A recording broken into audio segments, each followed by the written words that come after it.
So today I would like to just share some of our experience on writing a randomized control trial. And while we are doing that, we'll also a little bit discuss how do we analyze. It is not important only to write randomized control trials, but when we read it, it is necessary that we analyze all the important aspects of a randomized control trial. So once again, I'd like to thank Dr. Radhakrishna to share through his platform some of our experiences.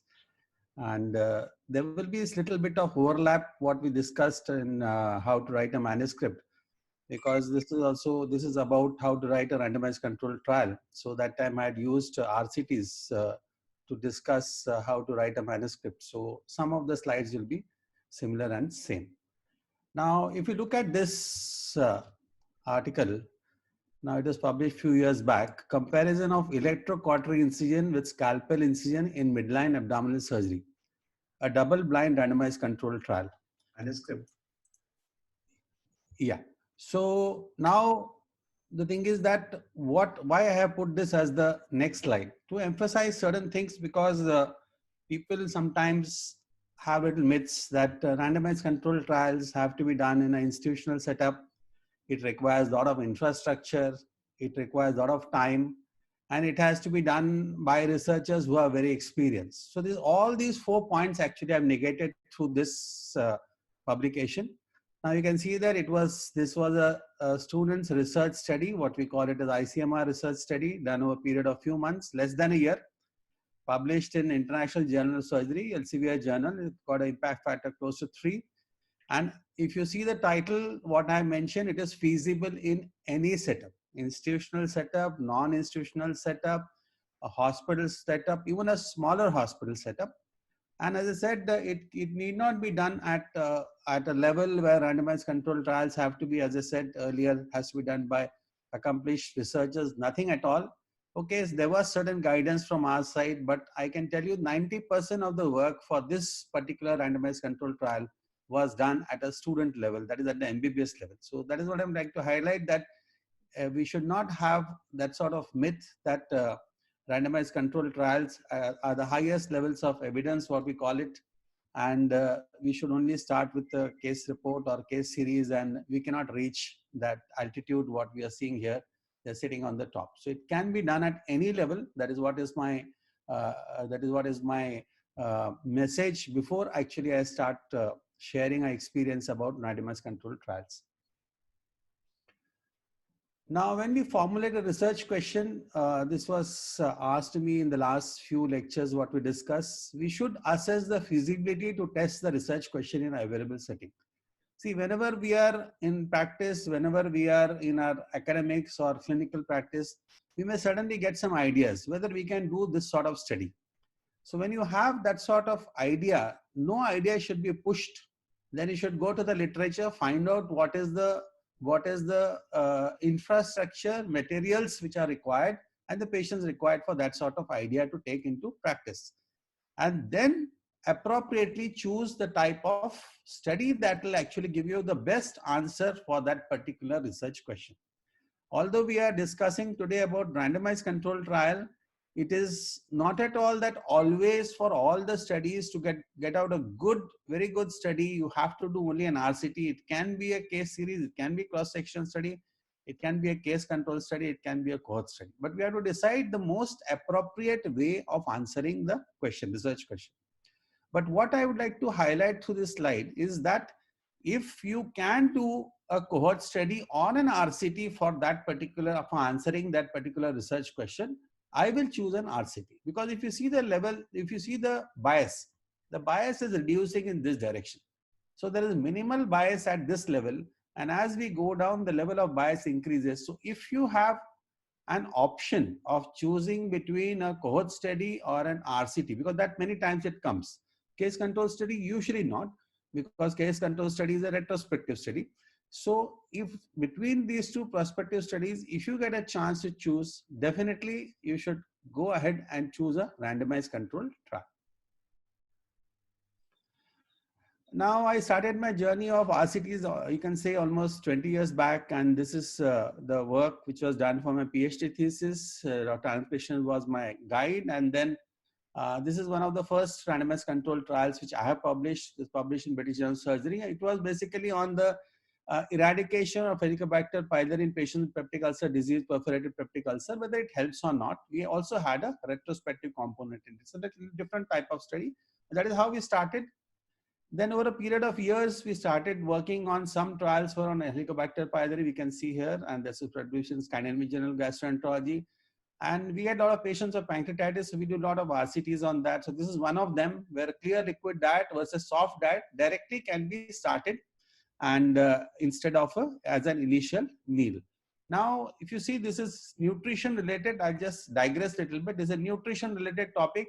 So we have put it in a publication which is Nutrition and Clinical Practice. This is the official publication of the American Society of Parental and Enteral Nutrition. So we have to sometimes choose. Last time we spoke upon how to choose a journal.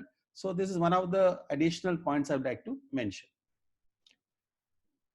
This was a little bit in the pre-ERAS era as far as we were concerned, and this was not having all components of ERAS, but we wanted to test whether early oral feeding can be given instead of traditional feeding in patients undergoing elective open bowel surgery. And this is the one I just now mentioned.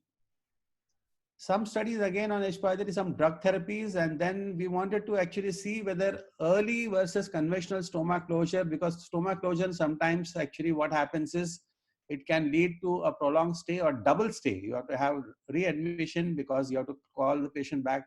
So whether in a shorter stay, whether we can close the stoma, we had done this randomized control trial on that. And then last 2-3 years in the DDW, we presented these studies. This actually I had discussed in my manuscript writing also, these 2 trials, and they were selected for the SSAT plenary.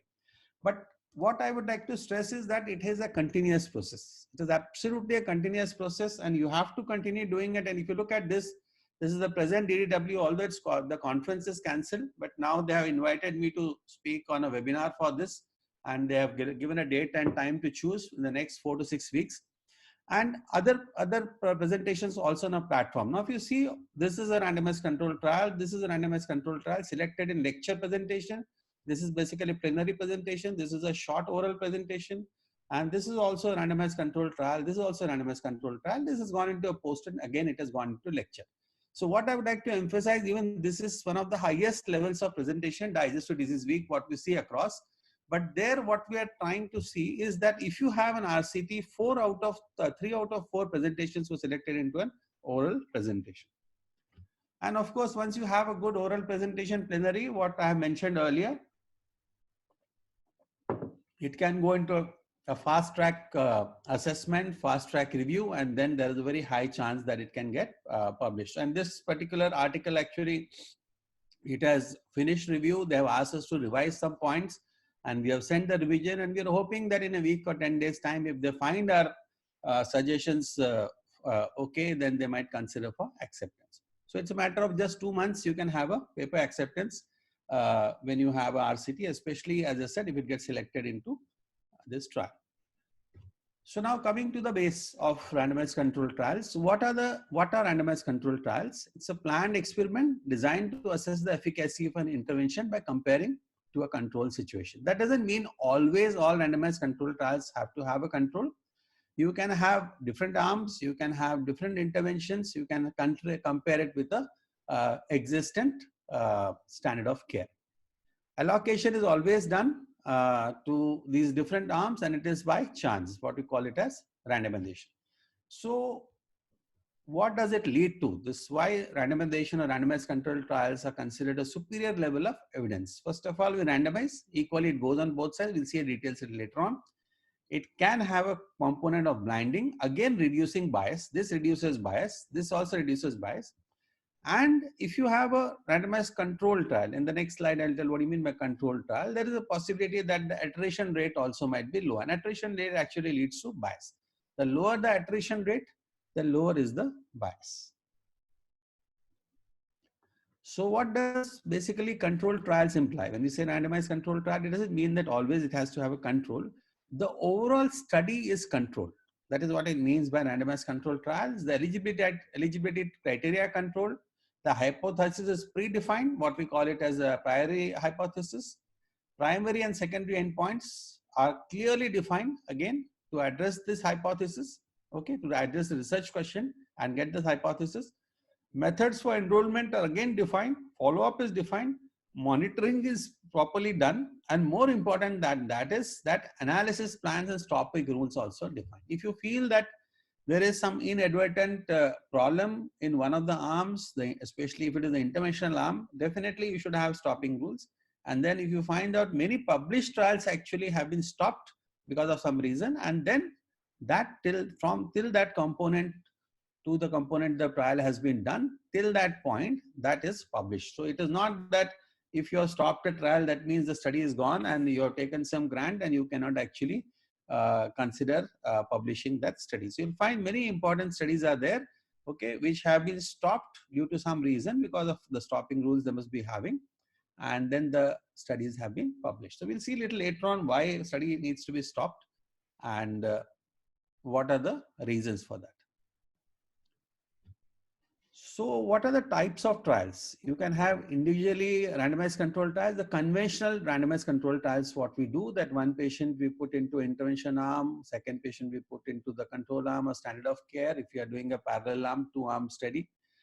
Sometimes what happens is that the randomization is done on the basis of a hospital or a cluster.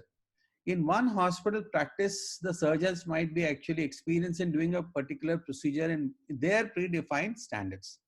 So if you want to compare that, you cannot ask them to do that particular operation in a different manner. So you can actually randomize the whole hospital to one trial, and then the other hospital can be done for the other trial. Many times what happens in a department, you might have units, and the units actually also can be put into clusters and they can be randomized. So there are different ways of randomization, but this is one of the commonest ways that a randomized control trial is actually randomized and it is carried out. So when should we do a trial? The trials must have a rationale based upon prior observational data or biologic evidence. It should have an explicit, testable, and potential falsifiable hypothesis. Definitely it should be there.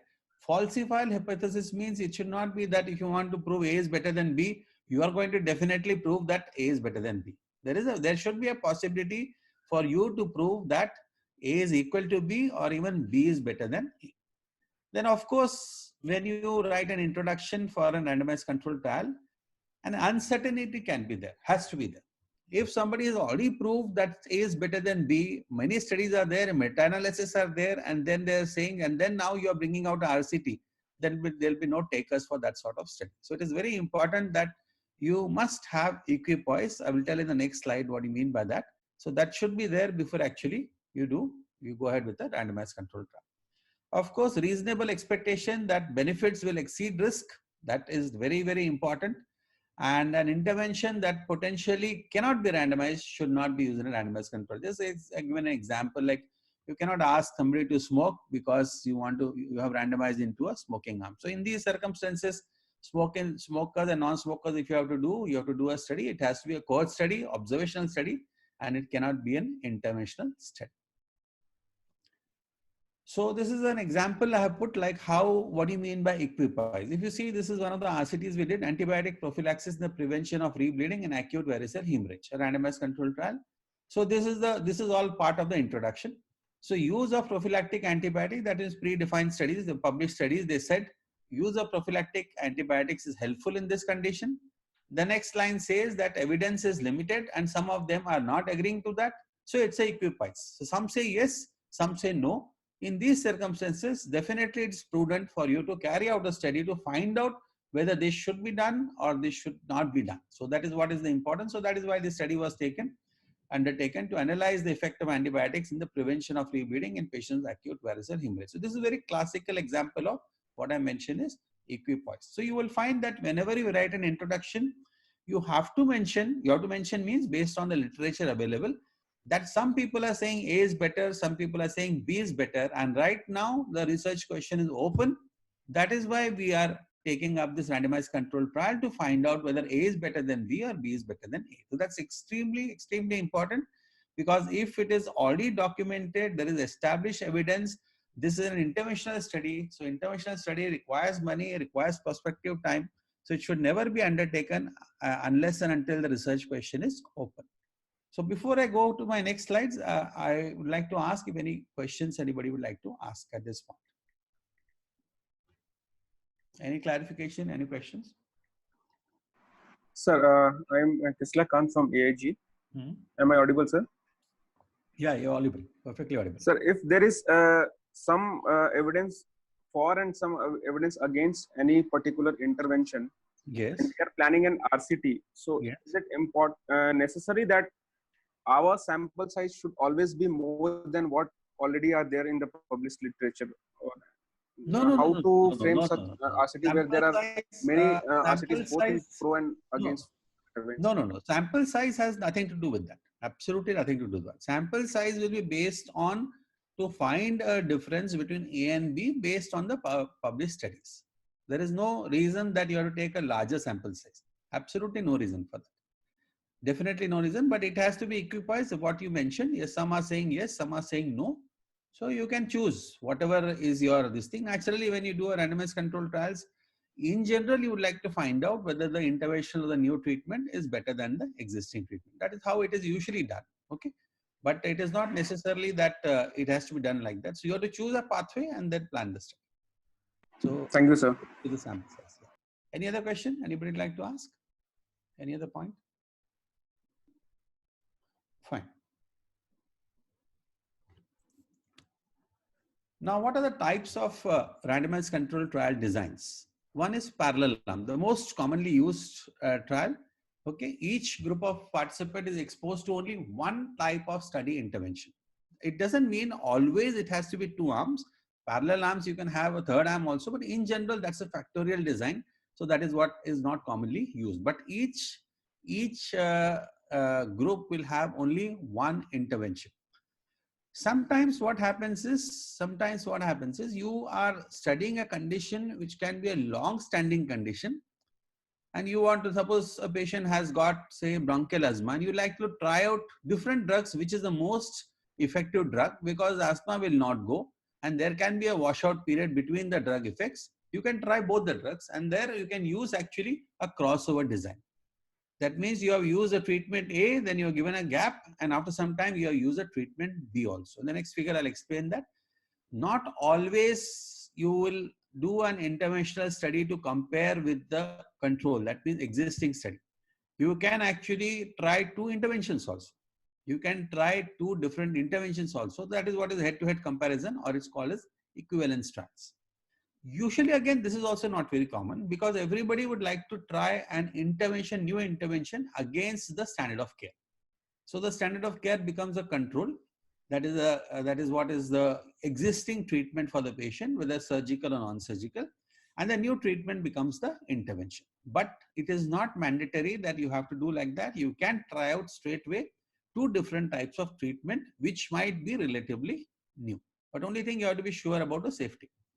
And then factorial design, it can have more than one arms, and it can be a little more complex, not again commonly carried out. So this is what it means by parallel arm study.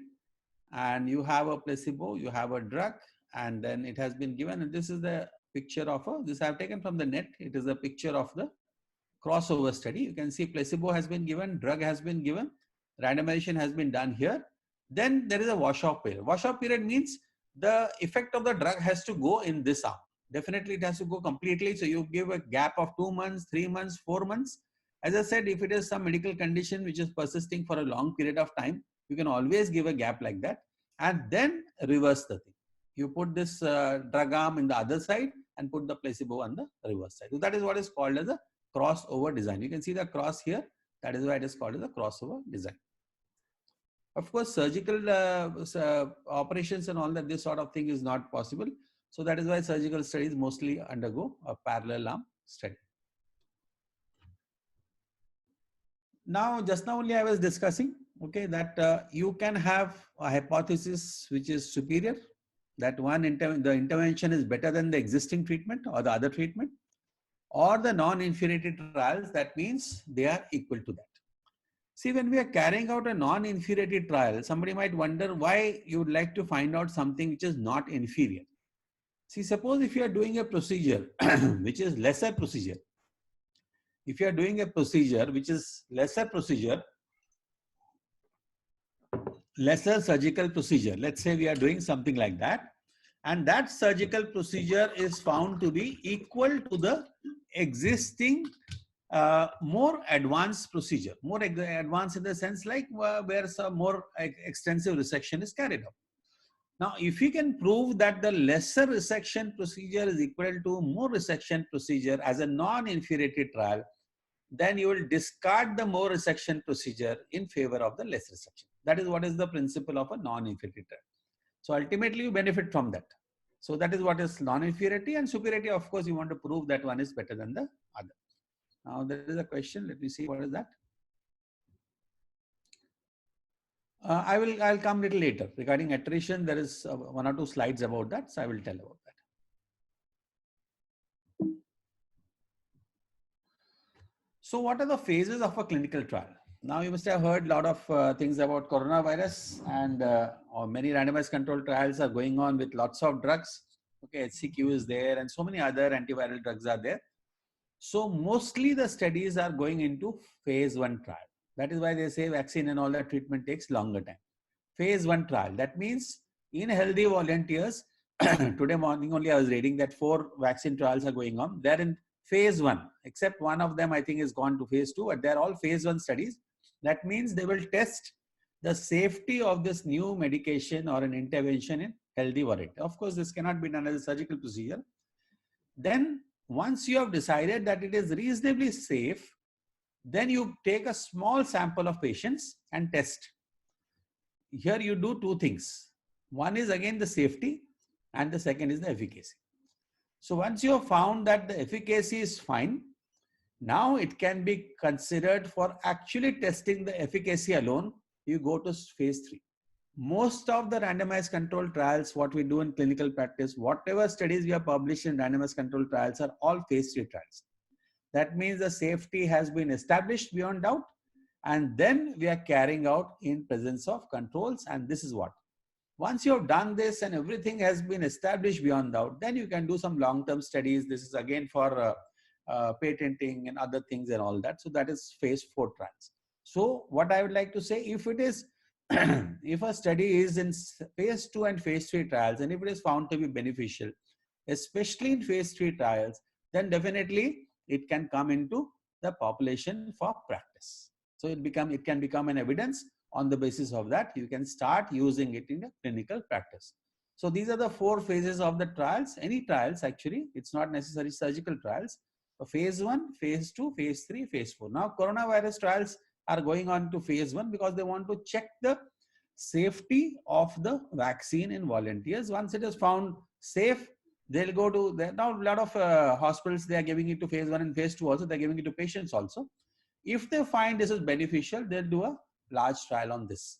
Once this has been proved, then it will go on to this trial can sometimes take years also. That is why obtaining vaccine takes longer time, but they might expedite the process. And if this has been proved, then it can be actually regulated in general practice. Now, when you write a randomized control trial, it's not different from a manuscript. It will have an introduction, it will have methods, it will have results and discussion, and all these 4 components will answer all these same questions. Why was the study done? Where and when and how? What did you find and what does it imply? Now, any questions before I go further? Anybody would like to ask any question?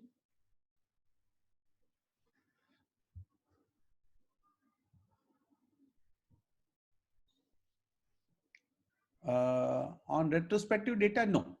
Randomized controlled trials are always prospective. That is the reason that in the title, we need not write a prospective randomized controlled trial. You cannot have a randomized controlled trial which is retrospective. Cohort study can be retrospective, can be prospective, but RCTs are interventional trials. So it has to be a prospective. They're always prospective in nature. This is what you'll see in introduction, why and what you want, and why and what you want to study, and for conducting research, what you want to do. So this is the inverted triangle I had mentioned earlier also, that I'll explain it on the basis of this. Now, if you look at this study, now here we wanted to see broadly study under the ERAS group. So the inverted part of the broad cone is ERAS. Then the studies have shown, a lot of studies have shown the benefit of ERAS in elective surgeries, upper and lower gastrointestinal surgeries. Emergency, when we did the study, there was only one study. So only one study showed that there's a benefit in emergency. So that becomes the middle portion of the cone, that in emergency setting, can it be used?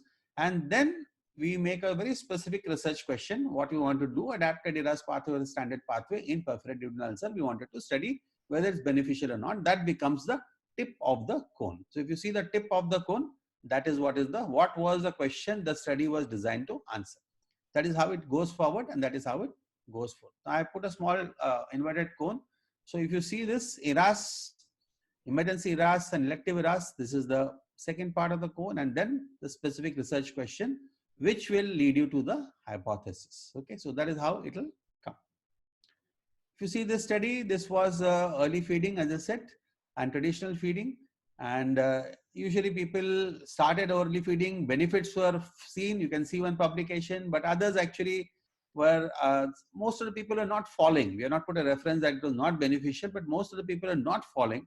So that's why it was decided that post-operative nutrition is the broad area, early feeding we wanted to try, and then it was a research question which we wanted to study. Now, this is very, very important for a randomized control trial. When we write the aims and objectives, not in title. Title, if you put, it is plus minus, but PICO has to be there. Patient population, the intervention, the comparison of the control, and the outcome has to be mentioned in an RCT in a in the aims and objectives section. Okay. That means when you write a paper, when we write a randomized control trial, this will be the last part of the introduction, because there is no aims and objectives separate section. So before the method start, this will be the statement. This was the study carried out to evaluate the safety. This is the thing: patient population, intervention, control, outcome. Similarly here, patient population, intervention, control, outcome. So that is how the thing will go. And this is how it has to come. If the details of the primary outcome and the secondary outcome can be put, like in this particular study, we have put it. You can see here under outcome measures. So all the details are there. You can see here, all this has been, so this was the end of the introduction, and this was the detail. These were the details of the thing. So that is how it comes.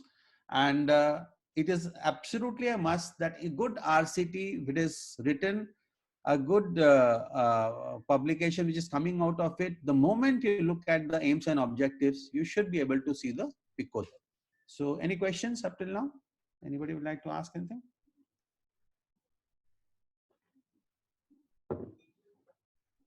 Okay, I'll go forward. Now the methods that we follow. Now this picture I had shown earlier, it is extremely important that there should not be anything which leads to a problem in the methods. It's very, very important. As I said, this was a false line which was put, and then it is incorrect but banner headline, and it is really a matter of embarrassment for this particular publication, this paper, that they put up something which is exactly reverse, and it was held by actually Truman only who's holding. That is why this picture has become very famous. So this definitely should be avoided in methods. Any wrong step in methods can lead to problems. I'll just put some examples. Now see, these are reviewer questions. Point to point reply we have to give. You see, 80% of the questions will be targeted towards methods. If the methods are not good, and if you cannot justify properly why you have used those methods, the study is gone. As far as that paper is concerned, in that particular journal, it is gone. So that is why it is very, very important that your methodology, make it absolutely perfect. And I'll tell you a little later how are the things we can make it good. But you can see here, these are the research, these are actual research reviewer questions for this particular trial. And then we had to give particular justification and answers, and they accepted, and then it was published. So this is again the point I would like to emphasize. I put in red. Basically, it is irreversible. See, if you go, this can be changed. If they say introduction is not proper, please include this reference, included. They say please change the table. You can change it. Discussion not optimum. Change, add, subtract, whatever they want, you can do.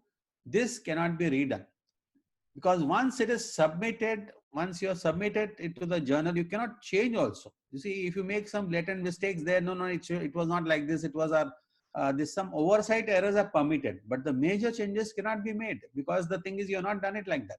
So the study is gone. As I said, the study becomes weak there. So that is why it is extremely important that in the protocol stage, you make the methods so solid that later on, you see, you don't have any difficulty. So always consult the publications on the basis of which you're planning an RCT. Read the methodology thoroughly and see that it is possible to emulate the same methodology in your setting and put the references for that. The moment you do that, it becomes a very strong methodology. So method should be written under these headings. If you write, nothing gets missed, and it is also very easy for the reviewer to pick up all these points. So this is for this particular study. You see, we have written the study design very elaborately. We have written actually although we have written the time duration here, ideally it should go into the results part of it. But Institute Ethical Committee clearance was taken, the trial was registered, the number, all those things are absolutely mandatory, and they have to be put in the study design. So see, the detailed study design was put. It was a single center. Prospective word is not absolutely mandatory. Open label, it was not blinded. Parallel arm, 2 arms were there. Superiority, we're looking for the intervention to be superior to the existing standard of care randomized control trial. Okay, so that is how it came. And usually we never put the hospitals. It has to be actually this thing. It has to be blinded as far as that is concerned. So that is why, see, we have labeled it like that, Tertiary Care Hospital in South India. So you should not put the details of the institute. Now, this is what is the thing under different headings. Like I mentioned, it has come through. So if you write like that and you make a practice, it becomes extremely useful, because you see, whichever journal, I'm not talking of this particular journal, any journal you send, the reviewer will be happy and they will be targeting the methods, and they don't find any deficiency because you'll not miss it. That is how actually Consort has originated. Earlier randomized controlled trials were not reporting the things properly. See, they might have done it, but unless and until they report and publish it, how the reader will know what has been done and what has not been done? You cannot write to the author every time to ask those queries. So that is why actually they bought out those Consort guide. If you read about Consort, the meeting was held to decide something else. But ultimately they changed over and they said better to make a meeting and bring out guidelines how to report a randomized controlled trial. That is why those are the consolidated standards for reporting of randomized controlled trials. That is what is Consort. So the importance of this, and nowadays if you see very good journals, actually they have a very good, there's hardly anything you'll find which is missed, because they're giving a checklist. With the checklist you have to see whether all these components are included or not, and you have to tick it also many times. So everything gets included. So that's very important. And as far as methods are concerned, it is extremely important that all the details are included. Now here also same thing, again, as I said, randomization, study design and all that. So you can follow your own these things also. You can follow your own studies also and see how you have written and follow a similar pattern. So now going a little bit more into depth. Okay, there's a question. Let me see. What is it? Please explain further regarding registration of the study in CTRI. Okay, basically this has to be done at the protocol stage. Now CTRI has made it compulsory. All registrations have to be prospective. They stopped the retrospective registrations. So when you are in the protocol stage, they will send one mail to the guide that the guide has to give a clearance that no patient has been recruited till you have got a CTRI registration. So the guide just has to say, give a clearance that yes, this is correct, and we'll be starting the study once you send. And what is important is, in the earlier days, it used to take a long time for registration, because they were doing prospective and retrospective. Since now it has become only prospective, if everything is fine, you have to naturally attach an ethics committee clearance certificate for that, and they have some form which are to fill up, give the details of the trial. I think within 7 to 10 days you get a registration number. So it's become very fast, very quick, and it must be done before you actually proceed, especially for a randomized control trial, because no good journal will accept it without the registration number. So I hope I'm clear. And then of course, see, the flow chart is, unless and until the scientific advisory committee approves it, the Institute Ethics Committee will not approve. So it has to go in that sequence. First, scientific committee will approve it, then ethics committee will approve it, then you'll get a certificate of ethics committee, which has to be actually uploaded when you are uploading it to the CTRI. That's mandatory. Without that, they will not give clearance. Otherwise, they ask just the details of the trial. That's all.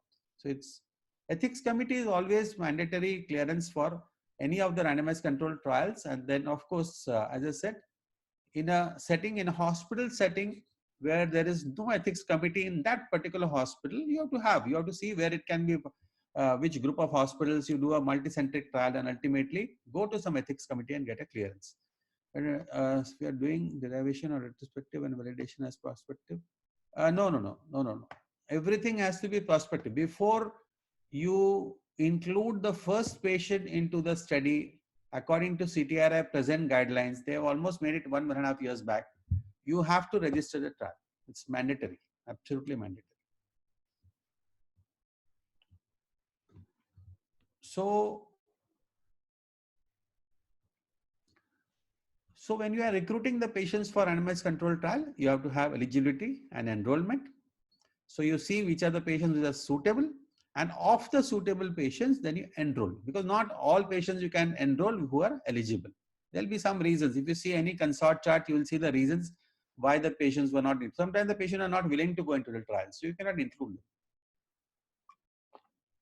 them. It is very important that you make the criteria little general. If you narrow the criteria quite a lot, okay, if you narrow for a randomized control trial and make very rigid criteria for eligibility, first of all, you will not get patients. And secondly, there is a possibility that extrapolation to general population, whatever results you're getting, it becomes difficult. So that is why it is important that your inclusion and exclusion criteria are good. Inclusion can be broad, exclusion can be such that definitely if any harm can come to the patient or it can lead to error in the results, those are the patients only we exclude. Otherwise, try to include as many patients as possible. It should be a wide inclusion criteria.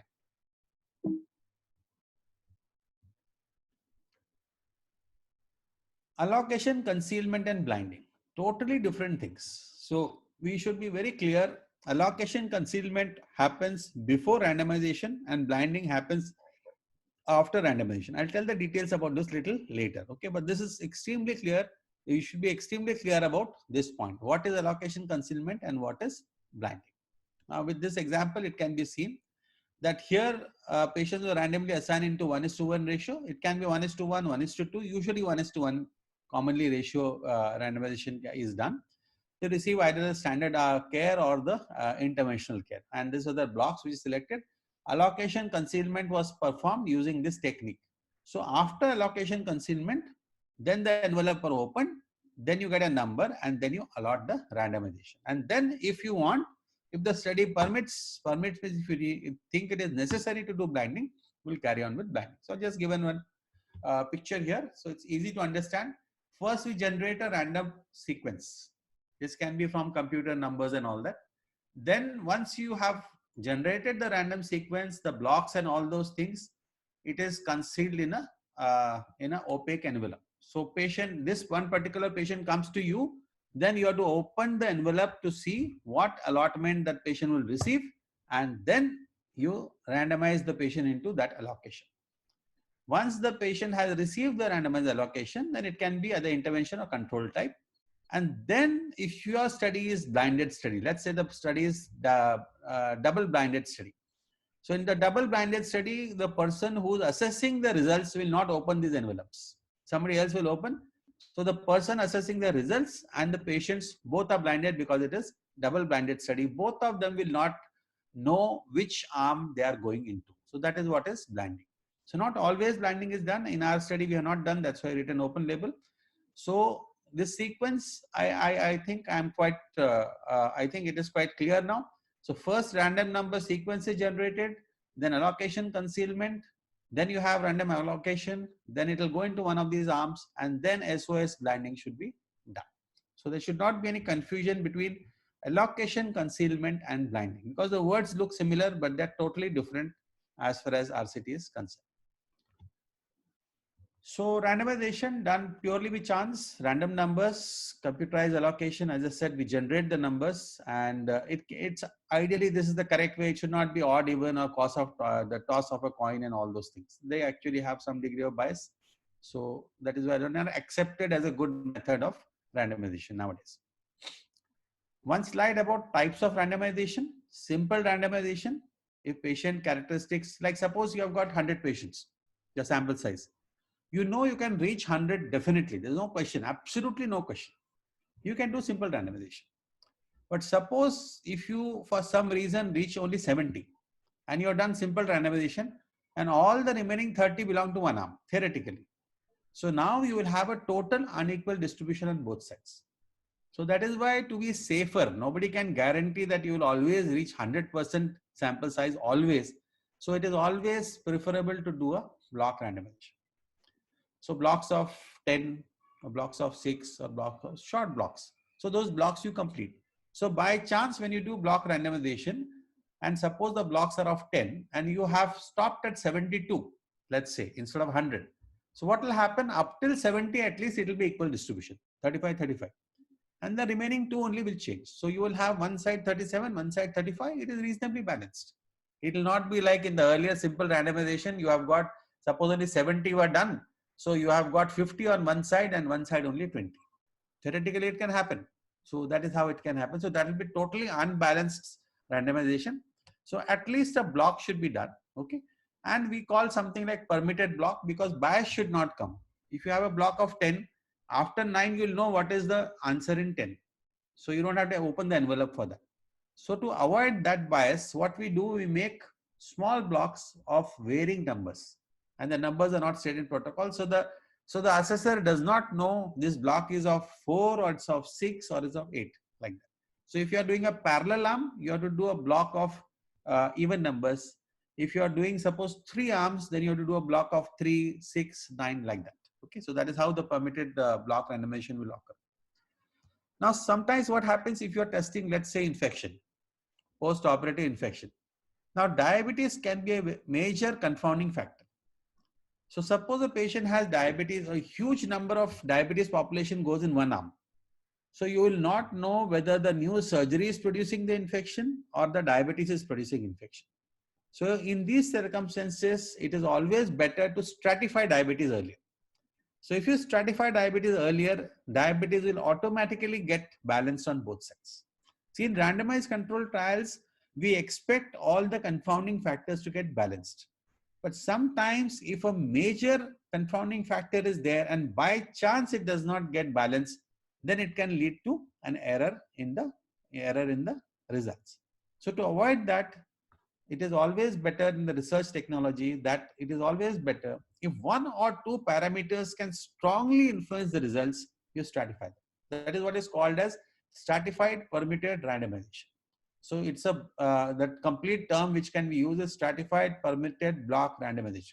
So first is simple randomization, then you have block randomization, then you have permitted block. So commonly in our research trials, what we are doing, we very rarely have used a stratified randomization. We always use permitted block randomization. That is good enough because it's very difficult to find out at the protocol stage really whether there are some factors which can definitely influence the results. But if you feel that some factor is definitely going to influence, no harm in doing stratified randomization. 1 or 2 times you have done that. So any clarification till this point? Anybody wants to ask anything?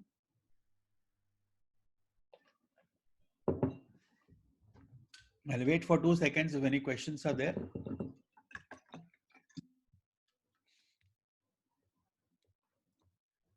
Fine. Now, blinding. It basically minimizes participant to observer bias. Sorry, sir. Sorry to interrupt. Yeah, no problem. Sir, I had a question regarding the stratification. Okay. Does the number of factors for stratification affect the sample size? No, it won't affect, but actually it is always better that you don't stratify with many parameters. See, that is the principal aim of a randomized controlled trial, that we expect in general the confounding parameters to get balanced on both sides. But if you feel that a particular parameter can definitely influence very strongly the results, okay, in those circumstances we stratify. So usually maybe 1 or maybe 2 parameters can be used for stratification. So in those circumstances, sample size is calculated on the basis of, we'll come to that, always on the basis of primary outcome and the published results. So it has nothing to do with the randomization. Randomization is only to have a equal balance of all the parameters on both sides. Is it okay? Or any further question? Hello? Sorry, sir, can you Yeah. hear me? Is it okay? Was I Uh, audible? Yes, sir. Just one question. So Yeah. when we're formulating an RCT, Yeah. if we have, say, 3 or 4 stratification factors in mind, will that affect our results in any way? As I said, it becomes very complex block randomization. So that is why I'm saying usually people don't use 3-4 factors for stratification. It's better not to use. You can take 1 or maximum 2. As I said, every parameter, let's say if you stratify by gender, if you stratify, like suppose gender is a very, very important and strong confounding factor. So in those circumstances, you all have to separate the blocks into 2 parts, all the randomization. So one side will have men, one side will have women, and in those you have to prepare the blocks of randomization. So this is one parameter. If you have 2 parameters, imagine the blocks will again get divided into multiple things. So it becomes very complex randomization, and then picking out all those things when you have to remove the envelopes, it can cause a problem. So that is what I'm telling you. In general, we use 1 or maximum 2 parameters for stratification. Other parameters, usually they'll get balanced. Okay, I'll come a little forward and tell exactly how balanced it can be. Stratification and permutation in a pilot, actually there is nothing called as pilot RCTs. I have not seen anything which is published as a pilot RCT, okay, because you have to have a perfect sample size and all those things. So you cannot done in a very small study. So usually what we usually do when we are doing a randomized control trial is, like suppose you're trying a new technique and you have not mastered the technique. Ideally, you should not do recruitment till you have mastered the technique. So what do we do is, in the first 8-10 patients, we do the procedure without actually including into the study. And the study inclusion starts only after that. So that is how it is. So otherwise, if a person is really doing a pilot RCT, then there is no difference between a pilot RCT and a conventional RCT. So you have to do everything if it needs to be done. So everything, yes, sample size also has to be done. Without that, you'll not get an answer. So that is why I'm saying usually we don't do a pilot. So as I said, best is to do in a small group of patients and then start the trial. That is how is the better policy. Yeah. Now regarding blinding is basically to minimize observer bias. Then we have double blinding. That means neither observer nor the participant knows which arm the person is, the randomization has occurred. Single blinding, the observer will know, patient will not know.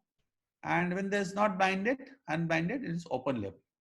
Now, you have something called as double dummy.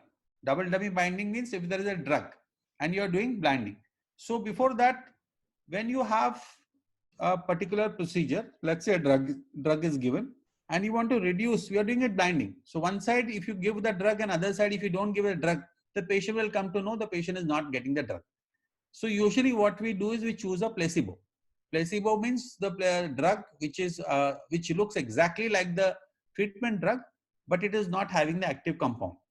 So you have it and then you make a tablet exactly similar to that and then give. But sometimes you would like to test between the existing treatment and the new treatment. Now the existing treatment is a capsule and the new treatment is a tablet. So now the problem is, if you give a capsule, it will be known, and the person who is giving also will know, and the person who is receiving also will know. So in those circumstances, what we do something called as a double dummy trial. So double dummy trial means this is the active ingredient drug, this is the drug, and these two are placebos. So the patient will receive the tablet and a capsule at all given point of time.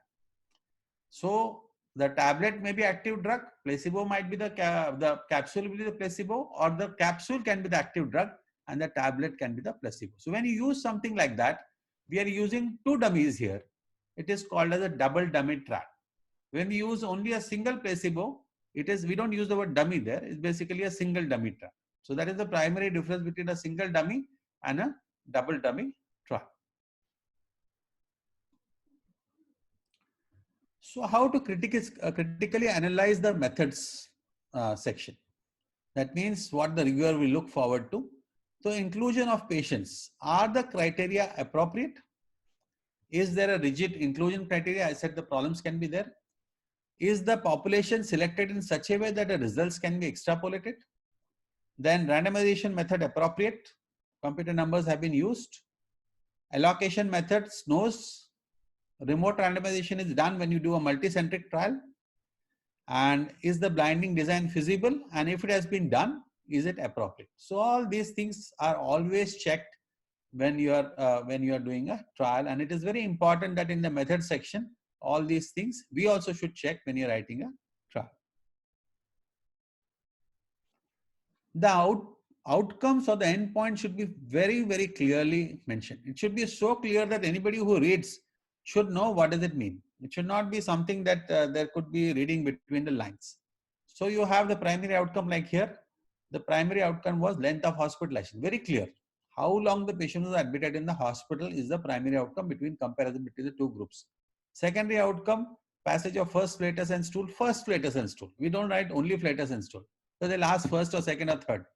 Time of starting the solid diet, nasogastric tube reinsertion rate. So all these things have to be very, very specific. So if you see here, you see all these are given there. The primary endpoint was length of hospitalization, and so many other secondary endpoints were given. So it has to be very, very clearly mentioned so that there is no ambiguity when you are actually writing the results. Because whatever you want to find out will be mentioned in methods, and what you have got it will be mentioned in results. So that is why it's important to mention very clearly what you want to see from that study. And as I mentioned earlier, you must substantiate by references. If you do not substantiate by references and the methodology, if the reviewer says it is not appropriate and it targets the primary methodology that this is not how a method should be done or this is not how the procedure should be done, then the whole trial has gone. It's absolutely gone. It will not go into a good journal because all the good journals will have good reviewers, and you lose your opportunity to have a wide readability and acceptance of your study. So that is what I'm saying. It's very, very important that whatever methods you're using, use from published methods so that there's absolutely no ambiguity. The moment the reference is put, the reviewer will go to the reference and it will be a nice, properly published methodology. They will not object to it. And you can also give a reason when you are actually replying to reviewers' comments and quote the same references and from those articles. So nobody will actually cross-question your methodology. That's why the more number of references you put and more you substantiate the important parts in the methods, it is very safe. The methods become very safe. Little bit about sample size calculation. Whenever we do a randomized control trial, we always have a very clear view. What is your primary endpoint? What's the most important thing you want to find out from that randomized control trial? It might be 1 point, 2 points, sometimes 3. Not always it is a single point, but whatever they are called as a primary endpoints or primary outcomes. Remaining things become the secondary outcome. Now, why it is important to know about this is, if you are choosing a primary outcome and you want to see the difference between A and B groups, for that particular outcome, a meaningful difference between the outcome, you need a particular group of patients. Like just now a question was asked that whether stratification will need a number of patients, more number of patients. No, this actually decides the number of patients. Only one thing decides is the primary outcome. Now suppose there is a primary outcome, length of hospitalization. It requires each arm to have 50 patients. You have primary outcome number 2, which requires each arm to have 65 patients. You have a primary outcome number 3, which requires each arm to have 75 patients. So it's very easy now here that the highest level you should take. So it is satisfactory for all the 3 primary outcomes. So because 75 is required for primary outcome number 3, you will take 75 in arm A, 75 in arm B. It will take care of 1 and 2 also because they require less number of patients. So that is how you choose the sample size when you have more than one primary outcome. Because unless and until you choose an appropriate sample size, you will commit a type 1 or a type 2 error. The power also will go down on the study and you might commit a type 1 false positive error. That means you find a difference which is actually not there between the groups. So both the errors should not be committed and they can be avoided if you have a proper sample size. So like this we mentioned here, the sample size. Now this is the meaningful difference. When I talk of what is the meaningful difference, again take always from published studies. Because if you decide your own difference and the reviewer doesn't agree with that, he'll say, no, this is not the standard of care. It should be 4 days difference. You have taken only 1.5 days, then you are in a fix. So this is based on a previous publication. It's only 1.2 days difference, but it's based on previous publication. If you see here, it is a difference of 2 days. Now 2 days again based on a previous publication. You can mention two publications also. You can mention 3 also. But choose the proper sample size based upon standard publications in literature. Once it is done, nobody will cross question. And then you can add the numbers for your exclusion criteria and all. Okay, 5% or 10% you can add it, and that's how you have calculated the sample size. So when you go to a statistician, they will have the software to calculate the sample size. You don't have to be a master of that. What is very important is you should know what is this. This the statistician will not know. As a clinician only, you will not necessarily a clinician, but anybody who is doing a randomized controlled trial, definitely the person should know what is actually a meaningful difference between the two groups for a primary outcome. See, we don't actually power a study for the secondary outcomes, because if you start doing that, there will be so many secondary outcomes, and it is not possible to power the study for all the outcomes. So that is why you should decide which is the most important outcome and then appropriately power the study for that. So I hope I'm clear about sample size calculation. We see that most of these studies are initiated as thesis. Any method tip to choose lesser sample size to compensate for the limitation of time? Yeah, it's not very difficult. If you find, now if you see here, it's not a very large sample size. It is actually just 45 in each arm.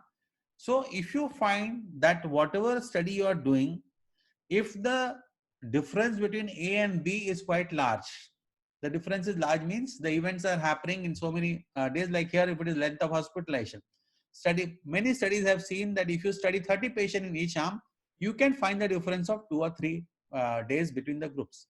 So you have got a sample size of 30 or 35 in each group. You add 5-10 for 5-10 patients for dropout rate, and you get the answer. That is how you do it.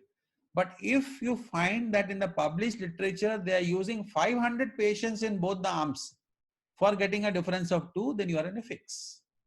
Then the primary outcome for that particular study, you have to choose 500 only. There is no other way.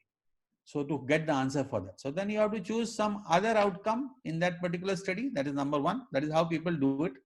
That they will not choose that as a primary outcome. You may have some other outcome which is also good, and you feel that that is a very appropriate primary outcome, and that can happen very differently in the two groups.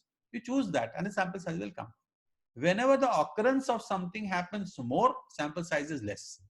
Whenever the occurrence between the two groups is almost similar, then the sample size is more. Let's say mortality. If the mortality is say 8% in one side and that other side is 7.9%, and you want to find the difference between the two, you will need thousands of patients to find a difference.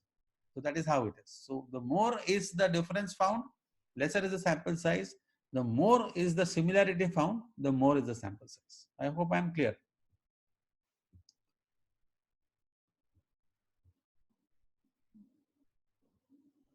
New novel, is it correct for sample size? No. Sample size needs to be calculated. It is not at all absolutely a number which has to be arbitrarily decided. It depends on which study, and the publications will tell you how the sample size has to be calculated. Definitely, there's no doubt regarding that no number can be fixed. As I said, sometimes you can have a sample size of only 25 in each arm. Sometimes you may have a sample size of 200 in each arm. Because the thing is that you have to, for getting the research answer to that research question, that many patients you need to study properly. So that is how it comes. And as I said, it's up to you how you choose it, the primary outcome. That is up to you. So you can always do that thing. Before I conclude methods, again I'm telling, this is another study. Again, look at the reviewer question. In the power analysis, 100 patients would be required to detect a difference. Our sample size is 100. But actually we stopped at 94. They cross questions that also. We were only 6 short. Remember that. Only 6 short, and we got an answer. And what answer we got in this particular study, we didn't find a difference between the two groups. We didn't find a difference. It was a negative study. So do you have enough power to conclude the negative study? That's what I said.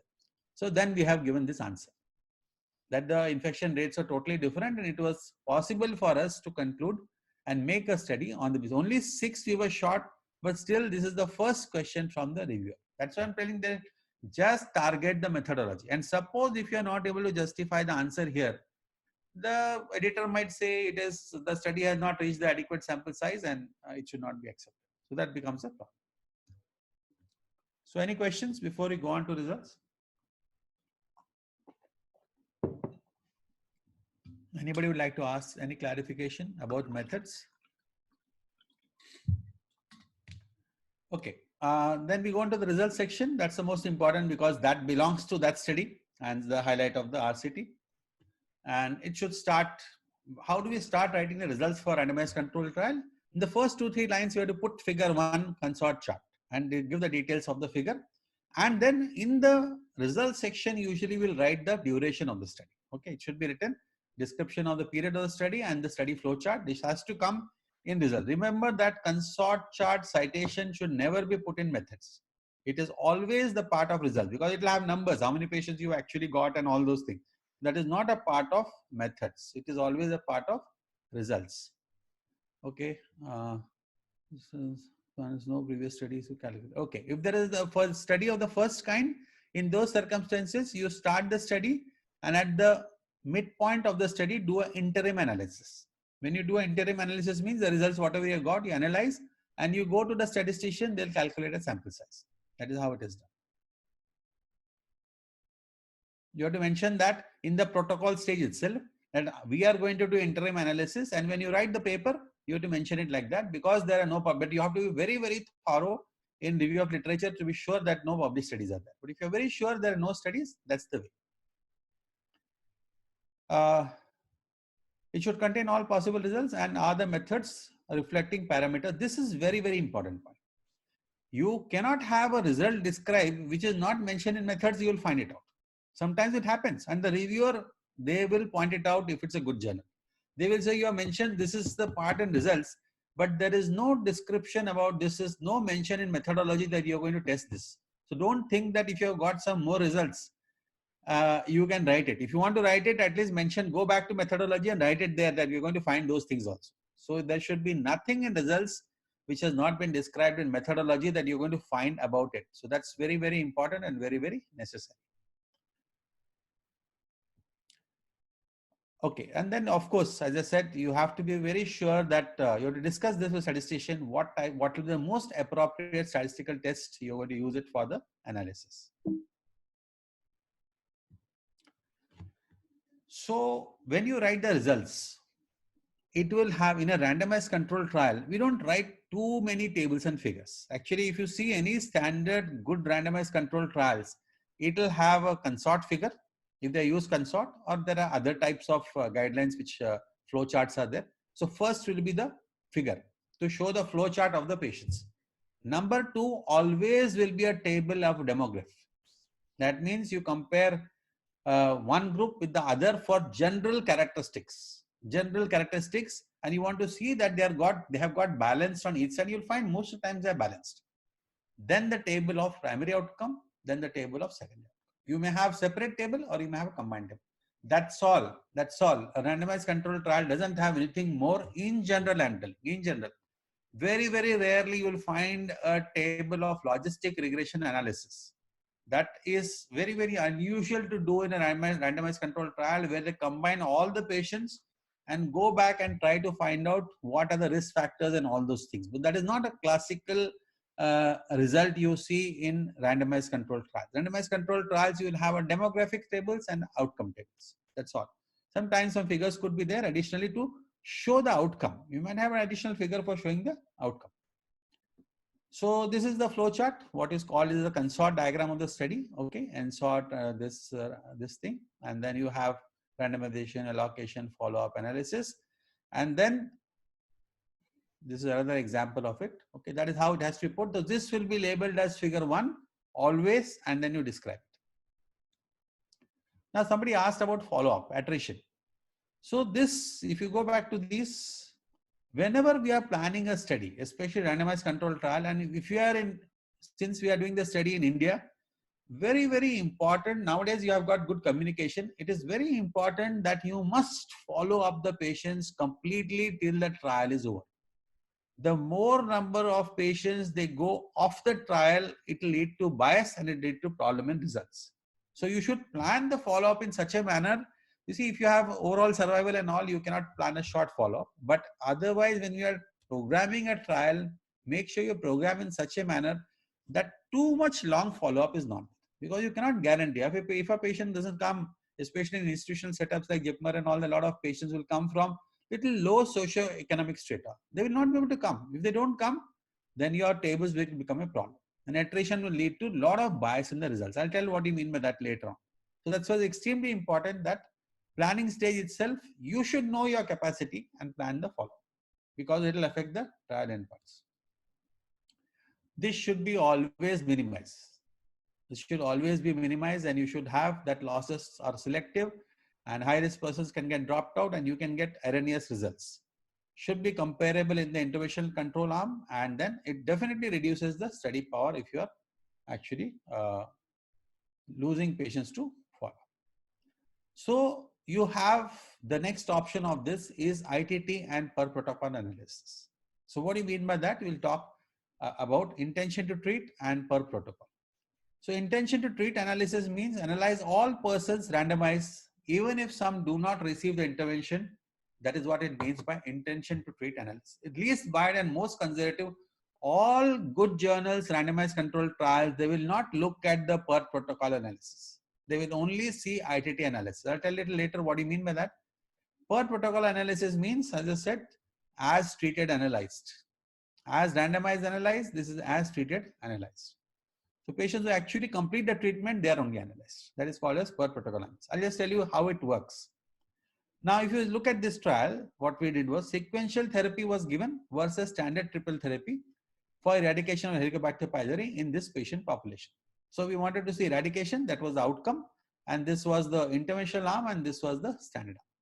So I'll show you the construct about this. Now you look here, look at the eradication rate, okay, by per protocol analysis. That's why I written PP. Now 26 upon 32. That means the allocation is 36 patients because these are lost to follow-up. We remove 4 from the denominator and 26 divided by 32, it is 81% eradication. Similarly, here 37 were allocated, 6 patients got excluded due to some reason. So we remove the 6 from the analysis, 31 becomes the denominator, 27 upon 31, 87% eradication. Now, if you publish this only, good journals will not accept it. They would like to know what is the ITT analysis. This is the ITT analysis. See the eradication rates, how drastically. If you go to this side, we have got sequential therapy found to be superior to standardized. This is 81, this is 87. But if you go here, you see this. 26, and basically here, the moment you randomize, the denominator goes there. You cannot change it. So 36 will come here and 37 will come here. Immediately eradication rates have become similar. So in this particular study, our conclusion was that there is no difference in the sequential therapy and standard therapy eradication rate. Although by this method, it appeared that in the per protocol analysis, it appeared to be higher, but ultimately it is the ITT analysis which actually gives you the final answer. That is why ITT analysis highly depends on the follow-up rate. Okay, so the lesser follow-up, loss to follow-up, if this is not there in those circumstances, what will happen is that you will know what will happen. This naturally this will get added to this. Once it gets added to this, and suppose they have got eradication rate which is very high, immediately the percentage will rise. So that's why you should try to minimize loss to follow-up. Now 6 out of 37 is a very high number. It is almost like 37, 6 is 36. It comes to almost 10-12% loss to follow-up. So it's a high number. So it's leading to the problem. So it is very important that you do a proper ITT analysis. Sometimes what happens is it is not lost to follow up. Like suppose if you're giving drugs and they're not compliant or they're not able to buy the drug or some reason they don't take the drug. So we know that this is not exactly lost to follow up. They would not have developed complications because they have not taken a drug. So you can have an intermediate step that's called as modified ITT analysis. So ITT means you have to randomize, whomsoever is randomized, you use a denominator. Per protocol, only the people whom you are, who have received the complete treatment. Modified ITT, what we decided was anybody who has taken the tablets, they only will include into ITT. So this is the difference now. So with ITT analysis, 71%, but with modified ITT, we have got a higher number. So these three types of analysis journals accept. So you have to predefine what is modified ITT analysis, and it should be accepted method. And then you have per protocol and ITT. You can mention all the three, definitely. But ITT has to be mentioned. That only is acceptable. So any questions? I'll just stop here for 5 seconds regarding this ITT and per protocol and other things. So, Manjula here. Yeah. Again, my question is with regard to what you've just explained. Why is ITT analysis superior to per protocol analysis? Because in per protocol, we are actually taking into account the number of people who've taken the necessary treatment. So that would give us valid results compared to an ITT where patients have been lost to follow-up or they've dropped out of the study. So that might give us erroneous results. Okay. Now see, if you read this line, okay, losses are often selective. High risk persons drop out trials. That means what? You have to presume in ITT analysis that whosoever has been lost to a follow-up is a failure of treatment to reduce the bias. That is why they do it like that. Like we presume, now let's say, suppose you have done a new surgery in a patient and 6 patients are lost to follow-up and remaining you are calculating for analysis. That's per protocol analysis. But all the 6 have died because of the operation. So now what? Because they're lost to follow-up, you have conveniently excluded them. All of them are a failure of the treatment. So what ITT analysis says, whosoever is out of the analysis due to loss to follow-up, consider all of them as failures. When you consider all of them as failures, that is what I said. In our particular thing, all were considered non-eradicated in this ITT analysis. So all these 6 were classified as non-eradicated patients. That's why only 27 eradication rate, and a denominator became immediately 37. So all the 6 in both the groups were considered as a failure of treatment. So that is the best way to get the outcome from the research trial. That is how that's the research methodology which becomes least bias. So that is the reason particularly we use the ITT analysis. Is it okay? Yes. Or any further question? No, sir, that's all. Thank you. Okay, if you write nothing lost to follow-up, small duration of, is it taken? No, absolutely not. You see, here I will show you that. See, that is why many times when we do a randomized control trial in our studies, we keep the follow-up in hospital only. See, loss to follow-up 0, loss to follow-up 0. Because all the parameters, if you look at the parameters which you are studying in this ERAS protocol, they are all in hospital parameters. Before the patient goes home, everything, whatever we want, we have recorded. So see, loss to follow-up 0, loss to follow-up 0. See, excluded from analysis 0. So it becomes, the per protocol becomes equal to ITT analysis. That's the best way of actually treatment. That is why I said when we plan the outcome measures, plan in such a manner that you can actually see most of the things in the patient in the hospital. I'm not saying always you can do that. It should be short follow-up, 3 months, 4 months, 5 months, and you know that 90-95% patients will come. Or you can have a telephonic follow-up also. Anything is possible. You have to design the study like that.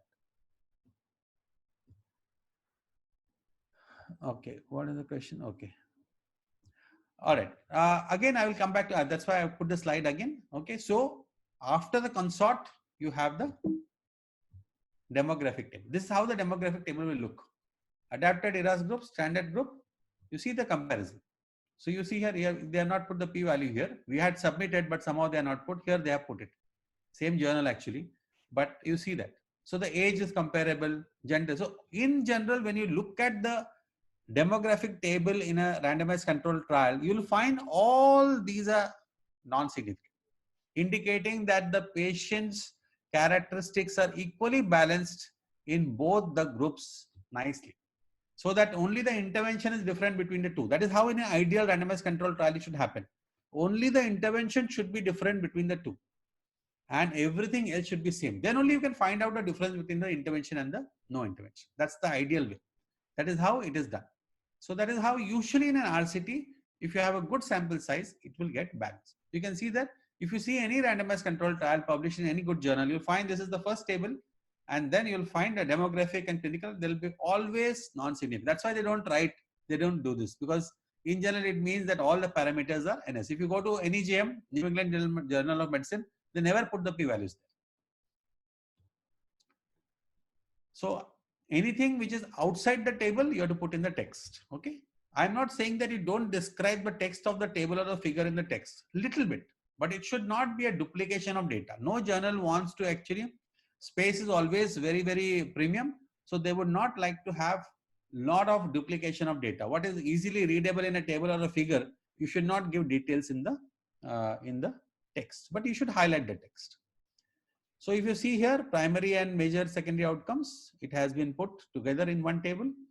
And if you see this, it has been put into two different tables. It's up to you how you put it and how you write it. Because you see here, it is possible to put, because you see the mean difference and all that. It is only one primary. Here also it is a single primary outcome, but we have put it differently because all these headings have to be. It is up to you. There it stops. Primary and secondary outcome, then literally it stops in a randomized control trial. You should not have anything else. You will not have usually anything else unless and until survival analysis and all has been done. Okay, then you will have a Kaplan-Meier figures there. Okay, if you do a RCT and then you have disease-free survival, overall survival, there will be additional things. Okay, but otherwise, usually this is how it comes in results. So tips for writing good results. This is, don't confuse with discussion conclusion. Provide facts alone. No references results. Provide numbers and p-values, and be specific. Tell everything. Should present negative values also, so that the reader should be able to make an independent judgment. So don't give any directions in the results. Only put the facts. So before we go on to discussion, any questions?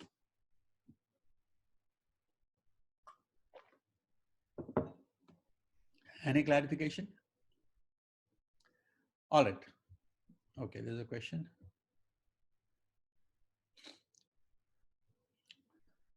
Perfect RC results comparable in both groups sometimes look tainted. Is there some way to know the result is very true so that research prevails? No. I don't think, as I said, if it's a good publication, good journal, why it should look like that. Okay, so we have to believe, we have to always believe the researcher, and it is not, it is difficult for us to find out what, if somebody has put something falsely, that is difficult to put. So that intellectual honesty and the scientific integrity is important when we report and write. Now in the discussion, basically it is summary of results, knowledge gap, how the study fills the knowledge gap, comparison of the available studies, explanation of unusual results, limitation and strengths, and conclusion. This is how the discussion should flow. One of the most difficult parts to write as far as the manuscript is concerned. One of the longest parts. Okay, if you take a manuscript of about 10 pages, introduction will be 1.5 pages. The methods will be again 1.5 pages. Results might be only 1 page, and the discussion will be 3.5 pages. Okay, but fortunately for us, reviewers will very rarely target the paper on discussion. The reviewers will target maximally on methodology, and secondly, they'll target on results. Discussion, they might say, okay, some things are not good and all that, please review it. And you can easily rectify it. It's ultimately theory. It's all literature. So you can always rectify the discussion. No journal will reject a paper based on discussion. So that's the advantage of that, but it's a little difficult to write, but if you write it well, then actually people will appreciate your discussion. And this is the story. Actually, the whole story of the thing is, it comes into discussion, because when you do a trial, you would like to discuss other papers and all that and give a nice essay on whatever you have found. So that can only be given in discussion. So if you see this trial, you can see that this is the summary which has come into the first paragraph. These were the deficiencies in the published results. As I said, there was only one study. So they had not included all the components. So we have included maximum possible components. So we have bridged that deficiency, then compared the results with some other studies, and then we have put limitations and then conclusion. We are not actually particularly written a strength. Strengths also can be written. That is a large study and all those things. Okay. So that is how the discussion should flow among these headings. So once you carry out through these headings, usually in general, the discussion will flow properly. Conclusion is always the answers to the aims and objectives. Whatever outcomes you're looking for, whatever you have found in the results, that is what is the conclusion. It should never ever be based on what you have written in discussion. It should never be based on review of literature or whatever written in the literature. It has to be based on your own study, and the reviewer is asked by the editor the first question: are all the results in the study based on the findings of the present study? You cannot write it based on your past study also. You might have a publication in the past. You cannot write any of the result based on that. So all conclusions should be based on the present study. So if this is the objective, this is the answer. And if this is the objective, okay, this is the answer. It is basically for this study, we wanted to find out all these things, and this is the answer for this. Conclusion is very clear cut. You just have to go to aims and objectives. From there, you will be writing there, I would like to find out this, like to find out that. Just give the answers to that. That's all. And it is a clear cut conclusion. It's not very difficult to write that part of it. Sometimes what happens is we don't get a result what we usually want. Like if you want to find out A is better than B and you internally want some degree of bias is always there. So you would like that finding, it will not come. And you may be disappointed. You should not get disappointed. Because you see, whether it's a positive study or a negative study, you have contributed to the literature. So you should always put it. Should not, this is what is the file drawer problem. You should not put it in drawer and close the drawer. Should never be done. Because when a meta-analysis is done, and they will always put a funnel plot to find out whether there's any publication bias. So it should look like this. But if it looks like this, a lot of people with negative studies, they have put the files into the drawer, then it will give asymmetrical results. And these, if you find a result from this sort of meta-analysis, you should take with a pinch of salt. So that's the problem. So that is why all meta-analysis will have a forest plot and a funnel plot.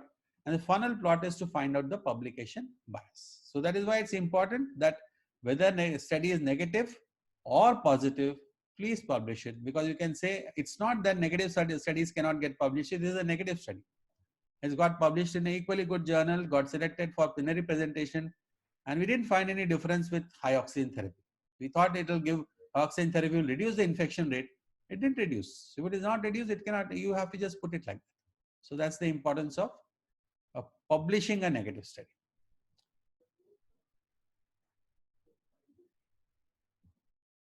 Now,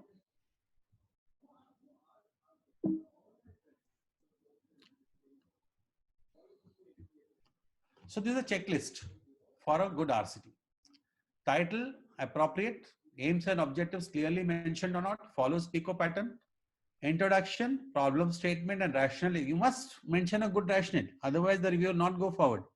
You must tell him at the end of introduction why you have done the study and it's a valid reason to do the study. Study design, is it appropriate? You have chosen an RCT, what is necessary for this?